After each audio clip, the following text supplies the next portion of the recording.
नमस्कार दोस्तों, स्वागत है आप सभी लोगों का हमारे चैनल ट्रेडिंग विद अतुल में। आज हम बात करने वाले हैं जीटीएल इंफ्रा लिमिटेड के बारे में। आपने देखा होगा कि शेयर कभी 5% तक का अपर सर्किट दिखाता है तो कभी डाउन साइड आ जाती है। बट गाइस, यहाँ पे जिस तरीके से गवर्नमेंट टेलीकॉम सेक्टर पे इनिशिएटिव लेती हुई देखी जा रही है, लॉन्ग टर्म के हिसाब से ये शेयर मल्टीबैगर साबित हो सकता है। काफी बार तो लोग ये बोलते हैं कि आप इसी तरीके से बोलते रहते हैं, बट होता कुछ नहीं है। आपने नोटिस भी किया होगा कि शेयर 0.8 के आसपास काफी टाइम से काम कर रहा था। इस समय इसका जो बेस है 1.2 के आसपास बन चुका है और 1.3 तक का हाई बनाया था जब हमने आपको रिकमेंड किया था। बस क्या है कि हमें सोच रखनी है लॉन्ग टर्म के हिसाब से। अगर लॉन्ग टर्म के हिसाब से हम सोच रखेंगे तो ये जरूर आपका मल्टीबैगर साबित होगा। और अगर आप सोचेंगे कि 5% डाउन हो गया, 10% बढ़ गया, तो उससे ज्यादा फर्क नहीं पड़ेगा। लॉन्ग टर्म में ही आपका अच्छा पैसा बनने वाला है। तो यहाँ पे गवर्नमेंट की तरफ से बड़ी खबर आती हुई देखी जा रही है जो कि गेम चेंजर साबित हो सकती है। तो चलिए गाइस, शुरू करते हैं हम अपना वीडियो। साथ ही अगर आप लोग हमारे वीडियो के माध्यम से थोड़ी सी भी हेल्प हो रही है तो प्लीज आप हमारे चैनल को सब्सक्राइब जरूर करें। साथ ही गाइस, हम अपने चैनल पे गिव अवे का प्रोग्राम चला रहे हैं जिसमें गाइस हमने 3 प्राइज सिलेक्ट कर रखे हैं जो कि आपके हेल्थ को देखते हुए। और जिसमें गाइस हमने अपना फर्स्ट प्राइज रखा हुआ है साइकिल, सेकंड प्राइज रखा हुआ है smart watch and third prize रखा हुआ है स्पोर्ट शूज। ये तीनों तीनों गाइस आपके हेल्थ के लिए बहुत अच्छे हैं। और बस आपको यहाँ पे करना क्या होगा कि गाइस, आप हमारे चैनल को सब्सक्राइब करना है। और हमने अपने जो चैनल का टारगेट रखा है, 1 लाख सब्सक्राइबर का टारगेट रखा हुआ है। जैसे ही गाइस वो पूरा होगा, हम आपको ये तीनों प्राइज हमारे जो लकी सब्सक्राइबर होंगे उनको देने वाले हैं। और ये गाइस आपके लिए बहुत बड़ा काम नहीं है। आप चाहें तो इसको 6 महीने में, साल भर में, जब भी आप करवाना चाहें तो करवा सकते हैं। सो गाइस, प्लीज आप हमारे चैनल को सपोर्ट करिए। और इसमें पार्टिसिपेट करिएगा। बात की जाए यहाँ पे अगर आज के वॉल्यूम के बारे में, तो आज आप देख सकते हैं 3 करोड़ का वॉल्यूम था। कल के दिन भी 3 करोड़ का। 1 वीक एवरेज निकाला जाए तो 6 करोड़ का वॉल्यूम दिखाई दिया है। बात करें यहाँ पे अगर हम प्राइस परफॉर्मेंस के बारे में, तो इसने हमें 1 वीक के अंदर 9% तक के रिटर्न, 3 मंथ के अंदर 40% और 3 साल के अंदर इसने हमें 100% तक की रिकवरी दिखाई है। पर क्या है कि पहले अभी यहाँ पे आपने देखा होगा कि शेयर का जो बेस था 0.75 से लेके 0.85 के बीच में ही काम कर रहा था, बट अब इसका जो बेस है 1.05 के आसपास बन चुका है। साथ ही यहाँ पे आप देख सकते हैं कि डीआईएस की जो होल्डिंग है लगातार बहुत ज़्यादा है। आप देखिए 45% के आसपास होल्डिंग है डीआईएस की। अगर एक बात हम सोचें कि ये एक छोटा सा कंपनी है, जीटीएल इंफ्रा बहुत छोटी सी कंपनी है, बट यहाँ पे अगर इन्वेस्टमेंट देखी जाए तो यहाँ पे देखिए union bank, central bank, bank of Baroda और आईसीआईसीआई बैंक, यहाँ पे कैनरा बैंक जैसे बैंक है। ये देखिए आप 12% की होल्डिंग है यूनियन बैंक की। सेंट्रल बैंक की है करीबन 7.5%।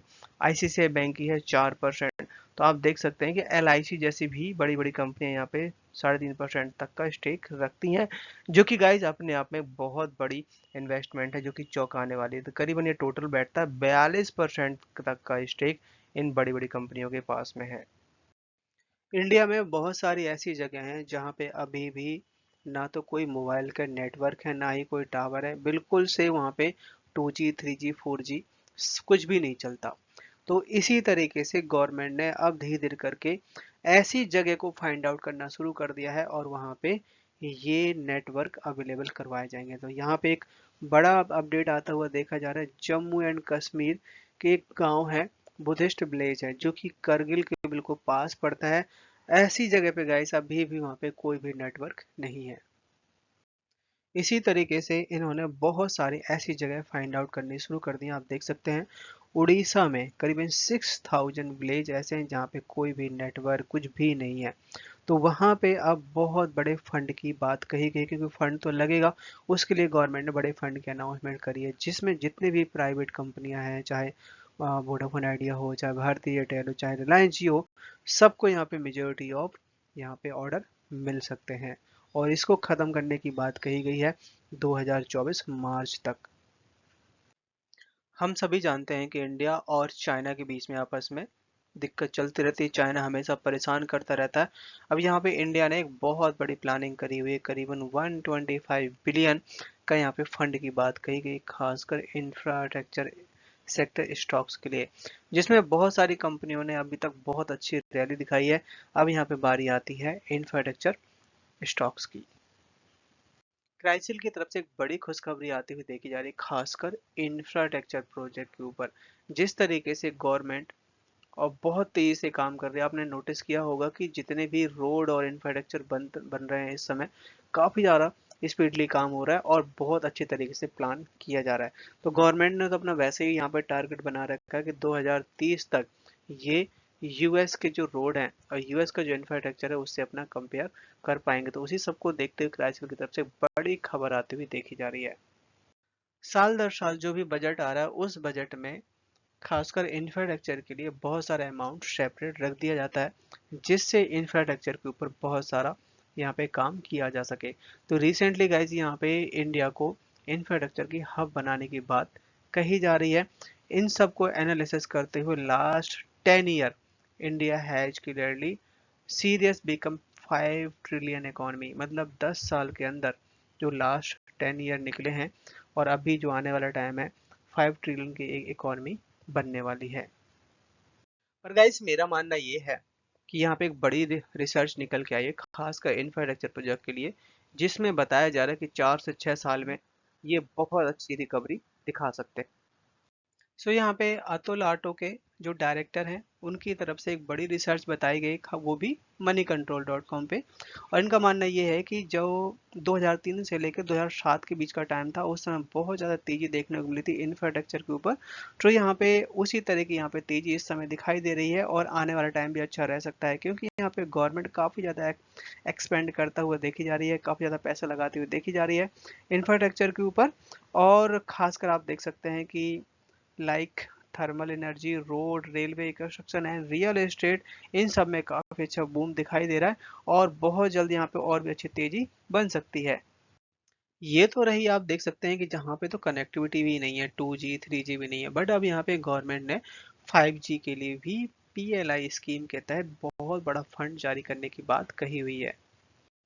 गवर्नमेंट की तरफ से ये रिपोर्ट जारी करके बताई गई है कि जो PLI स्कीम के तहत इक्विपमेंट्स हो गए या और कंपोनेंट हो गए जो हम बाहर से इंपोर्ट करते थे, बहुत महंगे पड़ते थे, उसके लिए यहाँ पे 1500 करोड़ का फंड जारी किया गया है, जिसमें 42 कंपनियां ऐसी हैं जिनकी मीटिंग हुई है 2022-2023 में, उनका टारगेट अचीव हुआ। इसके अलावा यहाँ पे आप कुछ फ्रेश एप्लीकेशन आते हुए देखे जा रहे हैं, जिसमें गवर्नमेंट सपोर्ट करेगी कि अपने इंडिया में ही ऐसे प्लांट लगाए जाएं और यहाँ पे प्रमोट किया जाए खासकर अपने टेलीकॉम सेक्टर को। 5G और 6G में अहम रोल निभा सकता है सेमीकंडक्टर, जिसमें 240 बिलियन का यहाँ पे फंड की बात कही जा रही है इंडिया की एक इकोनॉमी के लिए नेक्स्ट 5 ईयर के लिए। क्योंकि यहाँ पे गवर्नमेंट बहुत सारा फंड जारी करते हुए देखी जा रही है, इंसेंटिव लेके आई हुई है खासकर टेलीकॉम सेक्टर के लिए, जिससे हम अपने इंडिया में मैन्युफैक्चरिंग हब बना सके और बाहर अमीन पार्ट को एक्सपोर्ट भी कर पाए। सो अभी तो यहाँ पे 5G ही लॉन्च हुआ है, यहाँ तक कि अब 6G भी आने वाला है। तो 6G के लिए जितने भी कंपोनेंट की रिक्वायरमेंट पड़ने वाली है, यहाँ पे इंडिया सब कुछ अपने यहाँ पे बनाएगा और एक्सपोर्ट भी करेगा, जिससे गाइस यहाँ पे सेमीकंडक्टर की वजह से आप टेलीकॉम सेक्टर देख लो, चाहे ईवी देख लो या इलेक्ट्रॉनिक्स देख लो, सब में यहाँ पे सेमीकंडक्टर रिक्वायरमेंट पड़ती है, जिससे इंडिया की जो डिजिटल टेक्नोलॉजी है, साइबर सिक्योरिटी है, इन सब में अहम रोल हो सकता है। बात करें यहाँ पे अगर हम BS इंडिया कारोबार को, आज आप देख सकते हैं कि 45% की डिलीवरी उठाई गई है। आज के दिन शेयर ने हाई बनाया 1.1 का, लो बनाया ₹1 का, क्लोजिंग दी है 1.1 पे, 5% तक की रैली बनती हुई देखी गई है। चार्ट में नजर डाली जाए तो यहाँ पे आप देख सकते हैं शेयर है जैसे 0.85 के आसपास, हमने बहुत बार बोला, और शेयर है जो कि 1.3 तक गया था और इस समय इसका जो बेस है इस रेंज में बन चुका है। यहाँ से बड़ी रैली बनेगी, आपको फिर से ₹1.5 तक के ऊपर जाता हुआ देखा जा सकता है। यहाँ पे आप देख सकते हैं कि काफी अच्छी न्यूज आती हुई देखी जा रही है खासकर इंफ्रास्ट्रक्चर प्रोजेक्ट के लिए। 23,500 करोड़ का अप्रूवल मिल गया है यहाँ पे PM गति शक्ति की तरफ से। इस खबर के बाद सारे सारे इंफ्रास्ट्रक्चर प्रोजेक्ट हैं बहुत अच्छी रैली दिखाते हुए देखे जा रहे हैं। इस प्रोजेक्ट के तहत यहाँ पे रोड है, रेलवे है, इसके अलावा आप देख सकते हैं कि नेटवर्क प्लानिंग ग्रुप की भी बात कही जा रही है, जिससे यहाँ पे टेलीकॉम सेक्टर को भी बहुत अच्छा बूस्ट आता हुआ देखा जाएगा। पीएम मोदी ने यहाँ पे करीबन 13,500 करोड़ का प्रोजेक्ट लॉन्च कर दिया है इंफ्रास्ट्रक्चर के लिए, वो भी तेलंगाना में।